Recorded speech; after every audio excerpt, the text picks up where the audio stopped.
नमस्कार दोस्तों। कल्पना कीजिए आप सुबह उठते हैं, गाड़ी स्टार्ट करते हैं और पेट्रोल पंप पर बोर्ड लगा होता है, पेट्रोल की कीमत 5 रुपए बढ़ गई है। आप सोचते हैं, अरे ये कैसे हो गया? कोई युद्ध, कोई संकट या फिर कोई बड़ा देश अपना तेल बंद कर रहा है? दोस्तों, रूस में ठीक ऐसा ही एक फैसला लिया है जो पूरी दुनिया को चौंका रहा है। 1 अप्रैल से रूस पेट्रोल का निर्यात बंद कर रहा है, 31 जुलाई तक। क्या ये भारत के पेट्रोल डीजल को महंगा कर देगा? क्या आपकी जेब पर बोझ बढ़ेगा? क्या पेट्रोल पंप पर लाइन लग जाएगी? दोस्तों, स्वागत है आपका हमारे इस चैनल पर। दोस्तों, 2023 में जब रूस ने डीजल पर प्रतिबंध लगाया था, तब आपने भी देखा था कैसे दुनिया हिल गई। आज फिर वही कहानी, लेकिन इस बार और गहरी। पूरी वीडियो अंत तक देखिए, क्योंकि मैं आपको हर छोटी बड़ी बात बताऊंगा, बिना किसी अफवाह के, सिर्फ सच्ची खबर। क्या रूस का ये कदम भारत को छू भी जाएगा? जवाब जानने के लिए पूरी वीडियो को अंत तक देखिए। चलिए शुरू करते हैं। दोस्तों, सबसे पहले साफ साफ समझ ले क्या हुआ है। 27 मार्च 2026 को रूस के deputy prime minister Alexander Novak ने एक मीटिंग की। मीटिंग में तेल कंपनियों के बड़े बड़े लोग थे। नोवाक ने ऊर्जा मंत्रालय को आदेश दिया, तैयार करो प्रस्ताव। 1 अप्रैल से घरेलू उत्पादक यानी रिफाइनरियां पेट्रोल निर्यात नहीं कर सकेंगी। और तास न्यूज़ एजेंसी ने बताया कि ये प्रतिबंध 31 जुलाई 2026 तक चलेगा, यानी पूरे 4 महीने। ये सिर्फ उत्पादकों पर लागू होगा, मतलब जो रिफाइनरी पेट्रोल बनाती हैं वो बाहर नहीं भेज सकेंगी। व्यापारियों पर पहले से कुछ पाबंदियां थीं, लेकिन बड़े सवाल ये है, क्यों? रूस तो तेल का बड़ा खिलाड़ी है, वो दुनिया को पेट्रोल, डीजल, क्रूड सब बेचता है। फिर अचानक निर्यात क्यों रोक रहा है? देखिए, नोवाक ने खुद बताया, दुनिया के तेल और पेट्रोलियम प्रोडक्ट्स के बाजार में भारी उथल-पुथल मची हुई है। मध्य पूर्व यानी वेस्ट एशिया का संकट, खासकर ईरान वाला युद्ध, हार्मुज स्ट्रेट में परेशानी, सब कुछ कीमतों को हिला रहा है। साथ ही यूक्रेन ने रूसी तेल रिफाइनरियों पर ड्रोन और मिसाइल हमले किए हैं। कई रिफाइनरी प्रभावित हुई। रूस में घरेलू मांग बढ़ रही है, कीमतें ऊपर जा रही हैं। तो सरकार ने फैसला लिया, पहले अपने लोगों को पेट्रोल दो, बाहर मत भेजो। मैंने पिछले सालों में कई बार देखा है रूस ऐसा करता है। 2023 में गर्मियों में, फिर 2024-25 में भी पेट्रोल डीजल निर्यात पर अस्थायी रोक लगाई गई थी। हर बार जब घरेलू बाजार में दिक्कत होती है, रूस पहले अपने को बचाता है। फरवरी 2026 में एक बार प्रतिबंध हटाया गया था, लेकिन अब फिर लग गया। अब आप सोच रहे होंगे, रूस रोज कितना पेट्रोल बाहर भेजता है? आंकड़े बताते हैं, करीब 1 से 1.2 लाख बैरल प्रतिदिन। डीजल की तुलना में कम, लेकिन फिर भी काफ़ी है। ये पेट्रोल मुख्य रूप से चीन, तुर्की, ब्राज़ील, सिंगापुर और अफ्रीकी देशों को जाता है। तो इन देशों पर असर पड़ेगा, लेकिन क्या भारत पर असर पड़ेगा?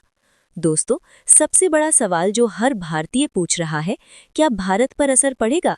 तो जवाब है, सीधा असर तो न के बराबर पड़ेगा, क्योंकि भारत रूस से तैयार पेट्रोल नहीं खरीदता है।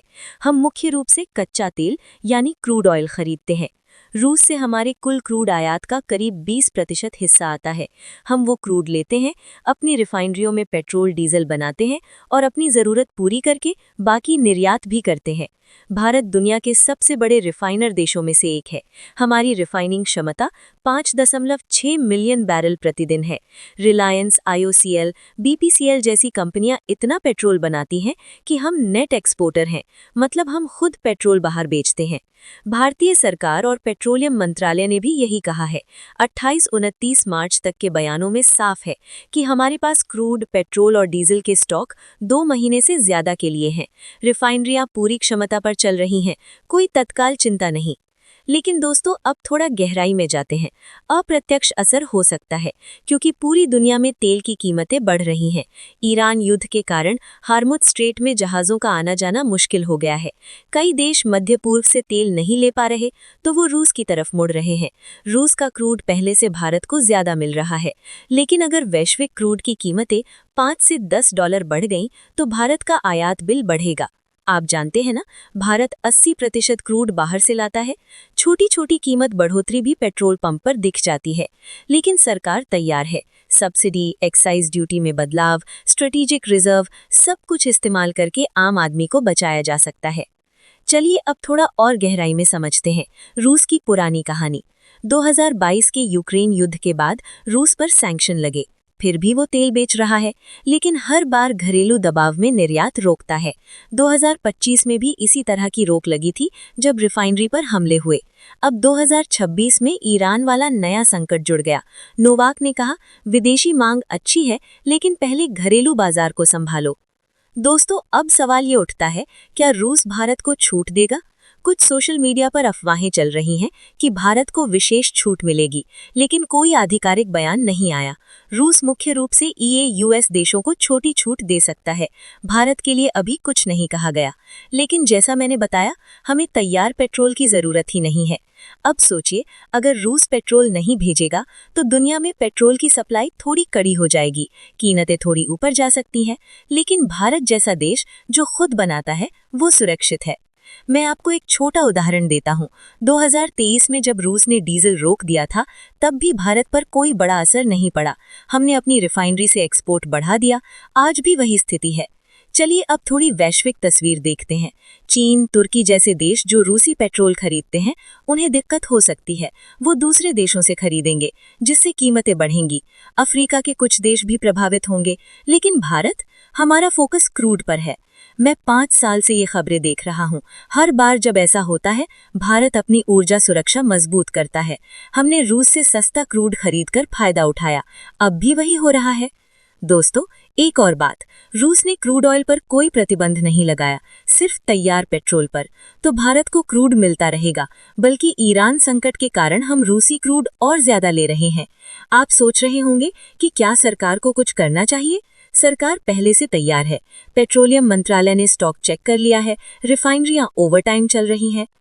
चलिए अब थोड़ा और विस्तार से समझते हैं भारत की रणनीति। हमारा पेट्रोलियम मंत्रालय कहता है कि रूस से क्रूड आयात बढ़ाया गया है ताकि मध्य पूर्व की कमी पूरी हो। मतलब रूस का पेट्रोल बंद होना भारत के लिए फायदे का सौदा भी हो सकता है, अगर क्रूड सस्ता मिले। लेकिन सावधानी जरूरी है। अगर वैश्विक कीमतें बहुत बढ़ गई तो पेट्रोल पंप पर 1-2 रुपए का असर पड़ सकता है। लेकिन मेरा अनुभव कहता है, भारत सरकार आम आदमी की जेब बचाने में माहिर है। दोस्तों, अब कुछ आंकड़े। रूस का पेट्रोल निर्यात छोटा है, कुल रिफाइंड प्रोडक्ट्स में 10 से 15%, इसलिए दुनिया भर में बड़ा संकट नहीं आएगा, लेकिन एशिया में थोड़ी हलचल जरूर होगी। आपके मन में सवाल आ रहा होगा कि क्या ये प्रतिबंध कब तक चलेगा? क्या जुलाई के बाद बढ़ सकता है? अभी तो 31 जुलाई तक है। अगर रिफाइनरी ठीक हो गई या मध्य पूर्व शांत हुआ तो हो सकता है पहले हट जाए, लेकिन अभी पक्का नहीं। मैं आपको बताऊं, रूस ने पहले भी कई बार 3-4 महीने का प्रतिबंध लगाया और फिर हटा लिया। अब आम आदमी के लिए क्या मतलब है? आपकी गाड़ी, बाइक, ट्रांसपोर्ट सब पर असर पड़ेगा। लेकिन चिंता मत कीजिए, भारत की रणनीति मजबूत है। हम सऊदी, इराक, यूएई और रूस सब जगह से तेल ले रहे हैं। दोस्तों, चलिए अब थोड़ा पीछे चलते हैं। 2022 से लेकर आज तक रूस यूक्रेन युद्ध, फिर 2026 में ईरान युद्ध, तेल बाजार हमेशा अस्थिर रहा है, लेकिन भारत ने हर बार खुद को बचाया। हमारी रिफाइनिंग पावर दुनिया में टॉप 4 में है। एक और सवाल जो आप पूछ सकते हैं, क्या भारत रूस से और ज्यादा क्रूड खरीद सकता है? हाँ, खरीद रहा है। यूएस ने भी कुछ वेवर दिए हैं ताकि भारत रूसी तेल ले सके। तो कुल मिलाकर ये खबर भारत के लिए चिंता की नहीं, बल्कि नजर रखने वाली है। दोस्तों, मैंने पूरी डिटेल में समझाया, घोषणा क्या है, क्यों हुई, भारत पर क्या असर, क्यों नहीं असर, अप्रत्यक्ष क्या हो सकता है। अब अंत में आपसे पूछता हूँ, क्या आपको लगता है पेट्रोल महंगा होगा? कमेंट में जरूर बताइए। ये थी पूरी रिपोर्ट, सच्ची, साफ और बिना घुमाए फिराए। वीडियो पसंद आई तो लाइक, शेयर और सब्सक्राइब जरूर कीजिए। बेल आइकॉन दबाइए ताकि ऐसी कोई बड़ी खबर मिस ना हो। धन्यवाद दोस्तों। जय हिंद।